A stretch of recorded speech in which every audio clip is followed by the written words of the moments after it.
Rácsokon túl im felkel a nap, apró zajokkal jön a reggel.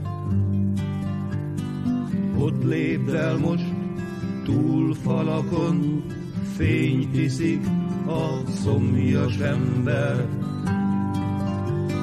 Fényt iszik az, ki fényre szomjas, lelkét csordultig teletölti. Aki itallal oltja szomját, tán nem is lehet azt megölni. Mert oly szabad, oly sérthetetlen, mint az égbe surrogó madár. Messze néz, arra nem figyelhet, hogy körül mély tibornya áll. Hogy mély szeszekkel, szédülettel hajtják a népet ronda táncba.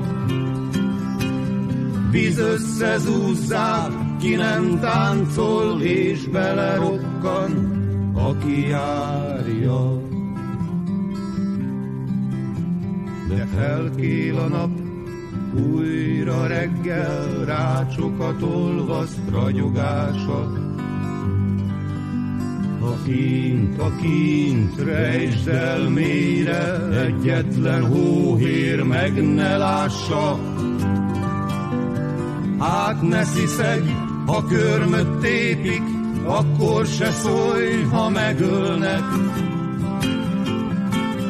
Lelked csordultig tele fénnyel, s ez elég lesz túlélni őket.